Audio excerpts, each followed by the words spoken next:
Ya halo teman-teman, ini ada salah. Ya halo teman-teman, nama saya Fajrul dan ini adalah video pertama gua, yaitu rakit PC budget 3 jutaan. Tapi 3 jutaan ini kayaknya ya udah seganteng ini. Udah RGB, terus juga udah bisa diganti-ganti warnanya. Lalu rambutnya udah bisa diganti-ganti warnanya. Udah enak banget. Cuman yang belakang belum sih. Kalau yang belakang itu beda lagi, nanti harus setup baru lagi sih, terus langsung diganti dulu yang belakang. Oke, tanpa lama lagi, udah kita langsung masuk ke entar jangan dulu masuk ke ceritain dulu lah. Jadi gini, PC ini tuh adalah PC kakak gue. Jadi kakak gue itu beli barang ya bareng sama gue untuk bantu ngeracik dan ngerakit. Pertama itu ngeracik dulu. Jadi ya setelah ngeracik dan udah dapet barang-barang yang pas, akhirnya pengennya sih ke DDR4 tadinya, cuman karena budgetnya yang pas-pasan ya udahlah DDR3 dulu. Nanti katanya bisa nanti kalau misalkan udah ada uang lagi di upgrade ke DDR4. Nah, ini adalah PC kakak gue yang DDR3, budgetnya 3 juta lebih lah ya, 3 juta setengah kali.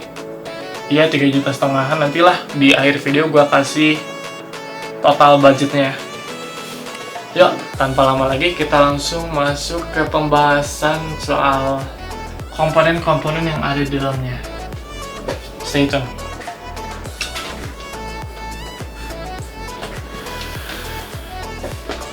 Maaf ya, perkabelannya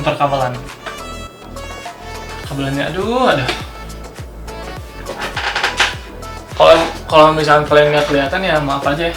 Soalnya ya segitulah adanya, kamera HP juga.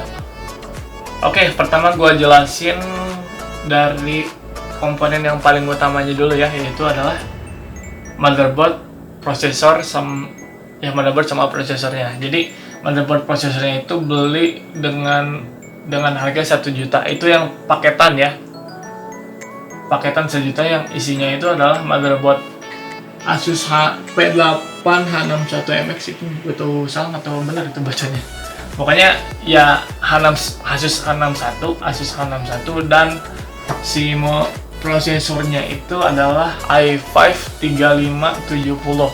Nah itu udah bagus banget sih, harga 1 juta udah dapet kayak gini ya, worth it aja, worth it lah.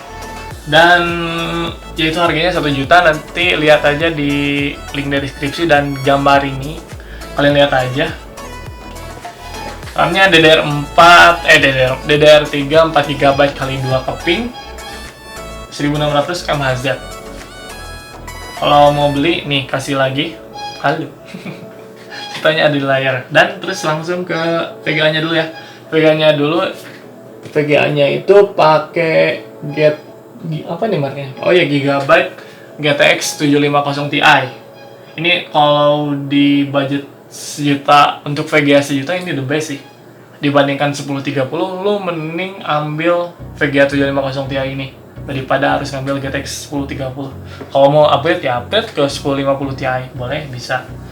Tapi ya janganlah kalau misalkan si motherboardnya masih DDR3, jangan sampai 1050 Ti sih, udah mentok 750 Ti aja sekalian gitu. Kalau misalkan mau upgrade VGA 1050 Ti, mending DDR4 dulu. Oh ya, kita masuk ke hard disk dan lain-lain. Jadi pakai SSD MediaForce yang 120GB itu khusus untuk sistem aja. Soalnya ya untuk mengejar performa masa zaman now gini, khusus pakai MediaForce yang maksudnya SSD lah, wajib SSD untuk zaman sekarang. Minimal untuk sistem aja dulu, nggak usah sampai HDD, set HDD gitu. Jadi budget 250.000 kalau salah harganya. 120GB itu udah SATA 6. Ya udah SATA 6. Kebaliknya. SATA 3 6GB gitu. Dan pakai HDD-nya yang HDD Dextar 320GB. Itu HDD lama sih. Itu kayak mumpung ada gitu ya. Maksudnya kayak ya di rumah ada, daripada nggak kepake ya kita pasang kesini aja untuk sementara. Nanti sih paling bisa di upgrade ke 1TB. Ya recommended-nya 500 atau 1TB. Lanjut ke ini ke casing dulu sebelum ke power supply, ke casing dulu. Enggak deh, satu paket. Jadi si casingnya itu udah satu paket sama power supply dan udah dikasih fan RGB yang di depannya doang. Kalau yang belakang itu beda lagi. Ini yang depannya doang yang udah bisa di setup warna pakai remote. Mana remote-nya tadi, lupa. Oh ini. Tadi kasih setup warna pakai remote gini. Ini udah bisa, ya seenggaknya simple lah, solid gitu, warnanya nggak terlalu cerah dan enak dilihat aja. Nanti sih maunya disamain sama yang di belakang, maksudnya yang di belakang ganti biar sama kayak yang ini, biar bisa di remote semua. Soalnya yang di belakang masih beda, itu mah sementara aja. Dan casing ini tuh udah include sama power supply dan fan-nya ya.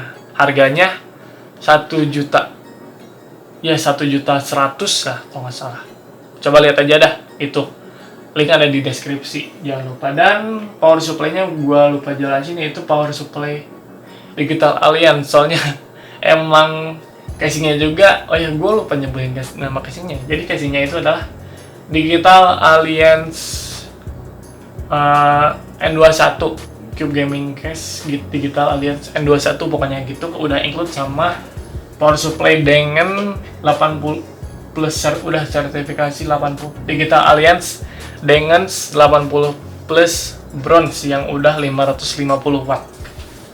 Begitu. Jadi untuk 550 watt ya cukup lah ya untuk DDR3 ya, mau bawa kayak gini udah cukup mangkat. Dan kayaknya bisa sih kalau untuk upgrade ke DDR4 juga power supply ini, jadi nggak usah ganti power supply nanti, tinggal ganti mobile, prosesor, ya pokoknya dalamannya aja lah tinggal ganti. Ya begitu untuk komponennya. Kita masuk ke testing games ya. Nah, sekarang kita masuk ke tes gamenya, dan game pertama yang kita tes adalah Dota 2. Ya, ini sih termasuk game ringan sih, cuman ya sekarang masih banyak pemainnya juga ya, udah tes aja gitu ya. Dan di sini kita pakai grafik ultra ya. Coba kita setting di sini. Pakai grafik ultra di resolusi 1366/768. Ini masih ya resolusinya masih rendah lah ya, belum sampai 1080p atau sampai 2K. Jadi ya seadanya dulu aja lah ya, 15 inch monitor. Dan kalau misalkan monitornya di up lagi, misalkan pakai monitor 1080p ya, yang full HD, nah ini FPS nya paling turun sampai 7-15 lah ya FPS nya ya, paling rendah juga 15 ya. Kalian bisa banding-bandingin sendiri lah, hitung-hitung sendiri. Udah guys, di sini kita dapat FPS-nya sekitar 110 lebih lah ya. Kita ambil tengahnya 110 lah, pas 110. Ini dalam keadaan idle atau bullet. Kalau misalkan dalam keadaan luar ya bisa lebih rendah lagi ya.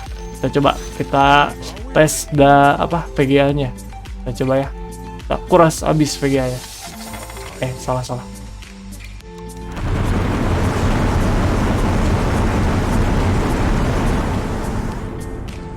Nah, teman-teman di situ bisa lihat sampai FPS-nya bisa drop sampai 40 dan 50. Ya, menurut gua itu worth it aja. Maksudnya ya ini masih 40 loh, masih playable banget segitu. Untuk drop dan ngeluar juga nggak terlalu maksudnya nggak terlalu sering lah. Maksudnya kadang-kadang aja kalau ngeluar. Yaudah, ganti gitu dulu dan lanjut ke ya, pokoknya sisanya segini aja, nanti kalian lihat di sini. Dan untuk seterusnya gue bakal pakai monitor dengan resolusi segini ya, 1366. Yuk lanjut ke game selanjutnya. Nah, sekarang kita masuk ke game yang kedua, yaitu game CSGO. Yang game e-sport lagi, dan ya bentar ya. Langsung ngeliat dulu grafiknya. Di sini grafiknya kita pakai auto ya. Jadi main game udah ke setting dari CSGO-nya segini. Auto high. Ini udah high. Nice banget. Waduh. Dan ya FPS-nya lumayan enak. Sampai 180-an. 180. Ya, maaf ya, FPS-nya di sebelah kanan bawah, nggak di sebelah kiri atas. Soalnya ini pakai langsung dari CSGO-nya, nggak pakai dari MSI Accelerator. Ya bisa dilihat aja FPS-nya ya sekitar 70-80-an. Kalau misalkan lagi record, kalau misalkan nggak record ya lebih gede lagi. Di setting high loh. Ini buat game FPS sih sebenarnya nggak butuh terlalu banyak grafik. Alias ya yang penting FPS aja gitu.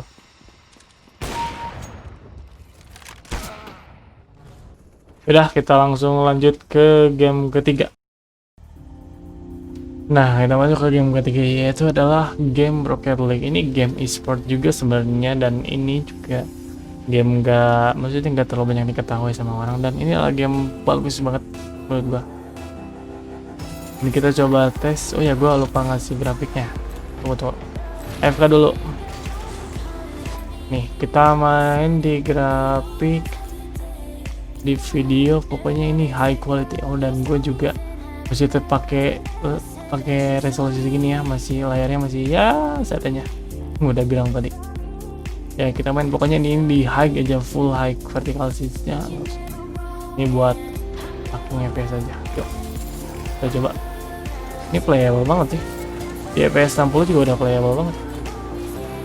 Untuk Rocket League.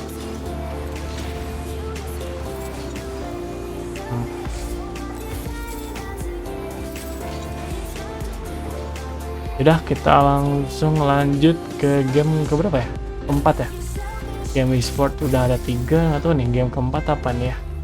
Coba, let's go aja. Coba teman-teman, ini adalah game terakhir yang kita coba. Itu adalah game Genshin Impact.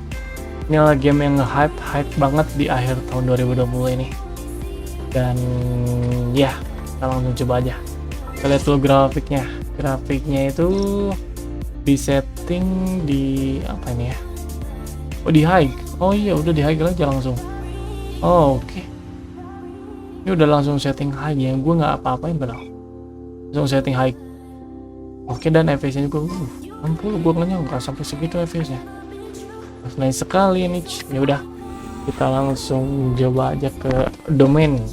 Kita coba aja. Dan BTW ini game enggak, maksudnya BTW dan game yang lain kayak GTA 5 dan Battlefield dan ya game-game berat lain-lainnya gua nggak coba karena gua nggak punya gamenya ya.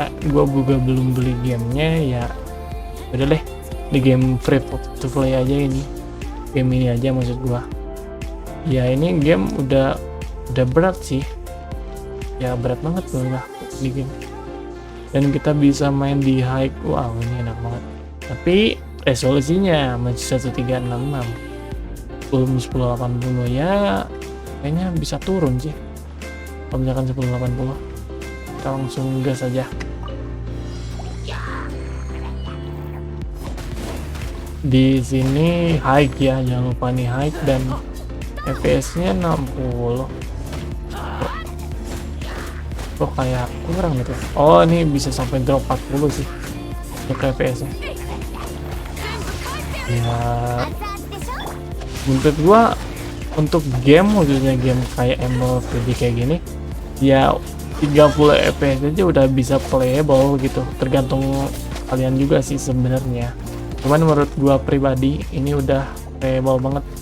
Misalkan ngedrop sampai 30, ini ngedrop juga. Ntar gua ini deh tuh, gua ini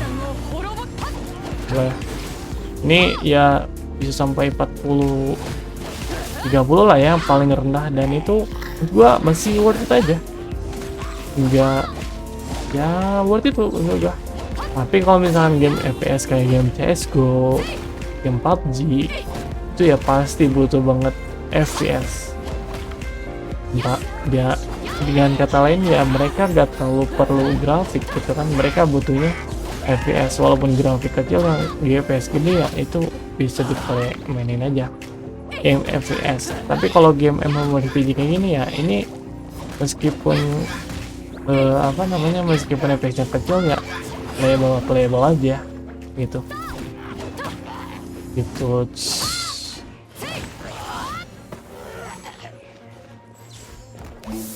Oke, dengan begitu kita langsung masuk ke kesimpulan aja ya. Mengurangi durasi. Jadi kesimpulannya ini PC worth it aja untuk sekarang. Tapi negatifnya itu atau minnya itu dia itu masih DDR3 alias dia enggak upgradable. Jadi menurut gua mending build PC yang udah DDR4 aja. Meskipun masih ya pakai AMD Ryzen 3 3200G ya.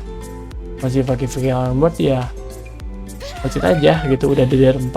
Kenapa DDR4 ya, RAM-nya juga udah 2000 gitu, udah lebih dari 2000. Itu maksudnya MHZ-nya udah lebih 2000 MHz. Daripada ini cuman DDR3 cuman mentok 1600 W. Jadi gua saranin lebih baik lu bikin DDR4 aja. Emang sih DDR3 itu murah. Dengan kata lain budgetnya pasti lebih rendah. Tapi ya tidak upgradable, jadi itulah masalah. Ini PC paling bertahannya motherboardnya khususnya dari 3 itu bertahannya sampai 3 sampai 5 tahun lagi lah bisa bertahan. Jadi udah itu kali ya, ini jadi PC jadul lah, 3 tahun 5 tahun nggak motherboard jadul lah maksud gua. Begitu dulu videonya untuk kali ini, dan closingnya ya nggak pakai facecam lah ya. Males. Alias udah malam juga, ini gua ribut jam 1 ini sebenarnya, jam 1 malam, dan ya penerangan udah kacau banget. Ya udah, sekian dari gua, jangan lupa subs, bye.